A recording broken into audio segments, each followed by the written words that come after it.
Come here now, girl.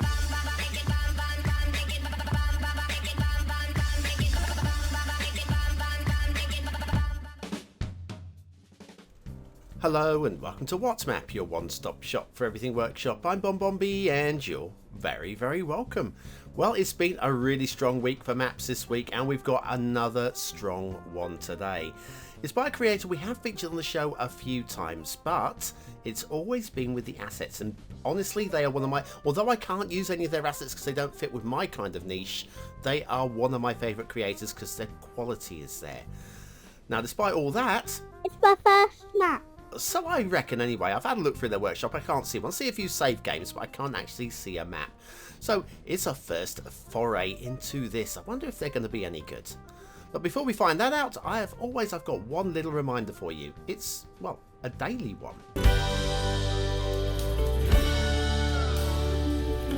That's right, clicking that like button really does support the channel, gets me seen by more people and helps me grow a little bit more every single day. Thank you for your support. Today's map is Greenhope Map by Palms Time. The Greenhope Map, it differentiates it from the mix and such as well. So you make sure you get the right thing when you're subscribing. There's your start square. It'd be nice to actually see a pre-built intersection or even just like a slip road or something to get you started. But it is what it is. Terrain heights, it is a challenging map, but we have got plenty of buildable space along the river valley, so there is that. And then resources, a lot of trees. Go for forestry. There's a little bit of ore underneath the water, mostly for detailing. If you have Sunset Harbour and you want to do some fishing, this is your fishing map. It's not too bad actually. 81 tiles will be recommended for that if you're going that route. Now off to the workshop. What do you need? Well, it's a mass transit map. You will need mass transit for this one, and there's a short description. Now you will also need, amongst other things, the unlimited tree mod. When you get that mod, do go into the settings and tweak it up to 8 multiplier of 8, I do believe, for that one. Otherwise you'll have trees missing. Speaking of trees, there is one click collection containing a few trees, a few rocks and such, including the theme mix, which is based upon the Stray Cats Territory Nature Reserve using the Relight to Natural LUT. And it's all there. Everything there is linked in quite nicely. Right, okay, and down to ground level. Now, it's a beautiful map, a beauty of a map that would be knocking on the door of 5 stars, which does lead me to a message that I got sent on Facebook from Donovan. Donovan asked, you recently said that scores in one category directly affect the scores across the others. By that he meant, of course, aesthetics, detail and gameplay potential. He goes on, does this mean that if one category has a fault, surely that no category can score 5 stars at all? Well, I can see your thought process there, but I'm going to point you towards the weighting. Things that I mean, that's weighting as in the strength of things, not having to, for me to get to my point, you know? Things towards the edge of the map have less importance towards things in the middle of the map. So if, for example, you've got, say, 12 trees on the road right on the edge of the map, that matters a lot less than 12 trees on the road right by the start square. So for me, aesthetically speaking, speaking of aesthetics, just look at the aesthetics. Wow. Sorry, I digress. So yes, so that depending on where these things are. Now, if you've got basically what is a 5-star map and 12 trees on the road right at the edge of the map, you might lose a detail point because it is 12 trees, not one tree. It is 12 trees after all, but the rest of the map would sing. If you have 12 trees on the road right by the start square, then the map is still beautiful, but it's right there in the start square, right under your nose. So you might lose that star for gameplay and, sorry, not for gameplay, for detailing and for aesthetics as well. So that's my way of thinking. But a very good question, Donovan, and thank you very much for that. If you're looking to send me a question, you can do that via, of course, Facebook, links in the description, and also via Twitter, via Discord, or even in the comments, although I get a lot of comments now, so I might miss it in the comments, but I will keep my eye open. Always keep my eyes open. Anyway, speaking of keeping my eyes open, we have something to see here. It's trumpet intersection, very slickly done trumpet intersection, and yeah, good polished work. Palms Time is a good polished creator. Now, speaking of trees, we've got 1 or 2 here. Now, if these are the only trees on the road in the entire map, I still think this makes for a 5-star map for aesthetics, because that's all there is. Sadly, there are a few more. You'll see a couple in a moment. Now, for those people, again, who are new to the show, it's always somebody's first show, so I do need to point this one out pretty much every time. In the settings for Anarchy, I have this set to unhide trees from the start, because there are a lot of detailers who really want to push the detailing to the extreme. So trees that are hiding underneath rocks that should be seen won't be seen if the Anarchy is switched otherwise. So I have it set so that these trees will be shown through no matter what, so that detailers that go to the extra level can actually have all of their work seen from the off. Here's your start square, and like I said, I would like to see a slip road or something so you can get going. You're going to have to build your own intersection or slip road from that point. But this is where you're going to be working from the off. And speaking of off, we should be off along the highway. Now we're going to go across that bridge, the big old bridge, in a while. You see we do have this is in the start square area, guys, as well. So this is affecting aesthetic score and at the same time affecting detail score. Now, speaking of that big old bridge, we will be crossing that the second half of the show because there's plenty to see down that way, including a beautiful river, plus another highway to follow. So we will be heading over that way for the second half of the show. But I want to come this way first of all because this is a fun route as well with some quite good standards. I don't know so much about this bridge. This bridge doesn't sing to me. Let me show you the bridge from the side. Actually, it doesn't really sing to me. I don't know what it is. Maybe it's because it's slightly slanted. Maybe it's the pillars in the river. I don't know what it is about that one. That one feels for me like I'm going to call it a cheap bridge. Not a bad bridge, but one that was probably made... Just look at the aesthetics. one that was made with probably a little less planning than some of the other bridges and highways and rail when we get to the rail as well. So again, it's not bad work. It's not anything that really knocks me back or knocks me sideways or makes me worry. I think it was just probably one of those areas where Palm's Time was thinking, do you know what, this is okay, and well, it is okay. And we've got a couple more dotted trees on the highways down here. Again, trees on the highways easily removed with the bulldozer or using the move it tool. But yes, trees under the highway, they are included as part of the tree count. Remember, we've got, I think it's 2 million trees on this map. I'm wondering how many. I mean, we could free up a few. We could free up a few by deleting them from under the highways, but there's still going to be like 1.999 million trees. Got trees on the rail as well, not too many. The rail's okay, actually. I saw the rail, thought, oh, this could be troublesome.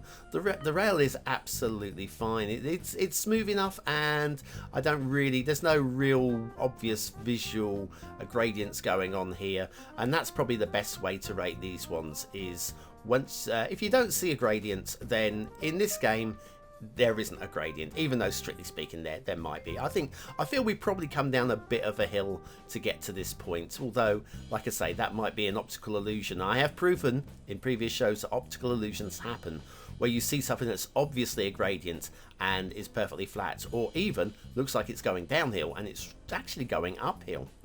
So these things happen. I'm looking at this rail and I'm thinking this is perfectly suitable and adequate.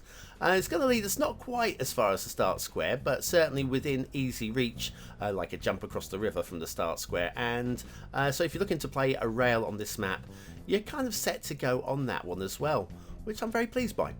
Anyway, I'm going to take a brief intermission. We'll come back after these short messages, or this short message, to have a look at the shipping. Why not?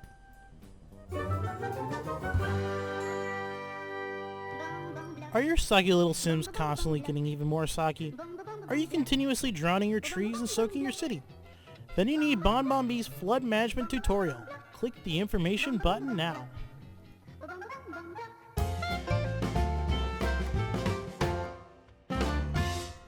And back to Greenhope Map by Palm's Time and the shipping. Well, the shipping lane, we will come back to this one, but at first glance, and at second glance for that matter, it's an excellent shipping lane. We've got a wide enough river, which is perfect. It's a deep enough river that you would believe that you could handle shipping as well. And when we get to that low bridge, Well, we fall short of it. We actually don't go crunching through the low bridge, which is a triple point. I do have one talking point on this shipping route, which will come later, and it's not a game breaker, it's not a deal breaker, but it is definitely worth talking about. Water flow, we have good strong water and some real nice river detailing. We'll be checking out some of the river detailing in a moment. The rocks on the rivers, especially up these side tributary rivers, are superb and sublime. But yes, we have a proper working river with plenty of water flow, so if that's what you're looking for from a City Skylines build map, then you have got it in droves. And I think all credit to PalmStorm, because there's a lot of maps where we don't actually see that these days, especially maps directly for detailers, and I feel this one is kind of for a detailer build. And we got some really lovely aesthetics. We got some really lovely lakes as well. This lake is a beautiful, it's a good size as well. Think of the things you could be doing around this lake. Admittedly, hilly map, so how you get down into these areas and how you work with them is going to require a skilled player. Now, I'm going to question, where does this water go during the wet season? Because it looks like it's going to pour over and onto the highway if that lake ever overflows. Now, does it? Maybe there's some pipes leading underground down to the river in real terms. I think aesthetically pleasing is enough. I'm not so worried about that one, but it is something to question and to think about. Yeah, lovely looking at that. Now, the river. Let's have a look at this river. First of all, down this end, the wide part of the river, downstream, is nice and fairly steady and slow flowing. Well, it's fast flowing, but it's steady, it's level. When we come up to the top, we've got rapids, and it's much tighter, much more dramatic, and we've got all that rock detailing just to accent that we have like quite a rough bit of water going on there. It's in the middle, actually down by the start square, that I question. Here, you can actually see the ripples in the water from back here where the turbulence is. And if we come down from the other way, in fact, you see here, yeah, it kind of stops there. It goes smooth onwards. So from here, it's very turbulent water. And we actually have a live shipping route running up here. For me, I don't know whether I'd rather have smoother water up there, or maybe we'll be building a harbours downstream. But anyway, it's something worth discussing, if nothing else, really. The mountains are truly glorious. Great theme mix, great tree painting. In fact, the trees have been used to accent the cliff faces really very nicely indeed. All of the credit, I think, of a true detailer has gone into painting those trees on the mountain there. So great work.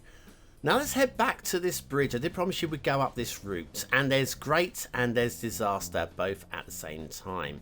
First of all, trees under the bridge there, and then a nice bridge, and then we go into a forest, literally into a forest. So much so that in places you can barely see the highway at all. Lots of trees to be removed from that. Mind you, over here we've got a glorious, glorious river that we can use to distract us from what is indeed quite a heavily forested highway. Oops. Yes. Again, there's a lot of trees to remove there. If you switch those anarchy settings off at the start, they will disappear. Alternatively, you've got a lot to remove, one at a time, or a few at a time, using move it in little clicks and drags marquee style. Up here again, we've got some really lovely river work with the highway following up the I like the route of the highway going up the side of the river here, and I mean, look, little waterfall type effects going on there as well. Some excellent, I mean, the river work is excellent, apart from the slightly choppy water down by the start square is my only real gripe. In fact, we have a second river over here. Now this one, when we go up past the bridge, because we have got as far as the bridge before, again, looks amazing. But this one is a great way of, I'm going to say, disguising a spawn point. Now, I'm going to say this doesn't look realistic, but again, within the context of City Skylines, what you're gonna see here will be more than adequate. Because you can do it. You can hide the spawn point in a lake, or like as a spring outside, or just so fine that it slowly builds up weight down the hill. Here, it's just like a small pond, and that looks amazing. And I think that works well enough. The realism, of course, comes from how does that small pond provide that amount of water to go down that amount of a river, and maybe there's a spring there, maybe the water's running off the mountains, maybe it's a really wet day. For me, it's not realistic, but you know what? Actually, I'm 100% behind that, and I think that is a good example, or if not a great example, of how you can disguise a spawn point in your mountains. Now, into the start square, we do have a great asset of the day as well, which fits perfectly with this map. And when I say perfectly, I mean not geographically. I mean, we're a different part of the world altogether. But Khrysler homes, the Mishawaka. The Mishawaka? Yeah, probably killed that one there. By Khrysler, another one of Chrysler's set of homes. I mean, they are producing some really lovely stuff. The vanilla trees I could probably live without, but then I also know that we have mods that can replace the vanilla trees actually in-game, so there is always that. And factoids, because factoids, and here's another one I've not read in advance, so I have no idea what we're going to have here. When Krakatoa erupted in 1883, the sound was heard in Texas, USA. And they probably thought, who's moving the furniture next door? Or something like that. But yes, Krakatoa, 1883. Wow, that's a little over 100 years ago now. Actually, 150, getting towards 150 years ago. This is scary, guys. Are we all getting old or what? Chrysler Homes, the Mishawaka by Chrysler. Love this. This is absolutely beautiful. I would live in a house like that. I really would. Very nice. And so back to the map, a Greenhope Map by Palms Time. Now, I've already told you what I think of it on the whole, and it's obviously a very, very beautiful map with a few detailing questions. But what do you think of it? Is it a 1-star map? Is it a 5-star map? Is it somewhere in between? Your vote really does count. We use it at the end of the month for the Viewer's Choice Top 10. Will this be one of the top 10 maps of the month? Only you can decide. Click the I button now in the top right hand corner of your screen. It'll take you to the voting page where you can vote for free with a Facebook, Gmail, Apple, or even a free Patreon account or a paid Patreon account. But not with the Carrier Pigeons, so I've been told by the Carrier Pigeons Association. Today's map, from me, aesthetically, I love this. Now, if there were just a handful of trees on the road somewhere, I could live with that. It would be 5 stars through and through, no question. So many trees, I have to bring it into 4-star. I'm going to push it towards the upper end of 4 stars, but I can't give it 5 stars with that many trees there. Detailing, again, really high standards throughout. There are so many trees. I want to push it down to 3 stars, but the standards are so high. I think it has to get that 4th star. So I'm going to go 4 stars. I'm going to go really low 4 stars just because there are so many trees under the roads. Gameplay potential. Tough one. First of all, got a lot of trees to remove. That's going to take time. Plus, there's no start square, slip roads to get you started, which would be a bonus. But there's a lot going for it as well, this one. Tricky map to play on, a challenging map to play on. I'm gonna go for a medium-high 3 stars. Definitely a playable map. Just doesn't really sing to me as being something I really want to jump into. Greenhope Map there by Palms Time. That is beautiful. It is beautiful. Again, not an easy map. Not one for those of you with a potato, because it will just catch fire and then you'll be making insurance claims. If you've got a potato, don't play that map. Anyway, thanks for watching, for commenting, for liking and for subscribing. Use the words of the day if you're still here to prove you're part of the 20 and out elite into the comments, of course. And I'll be back tomorrow with another map in the What's Map series. And we are going strong this week.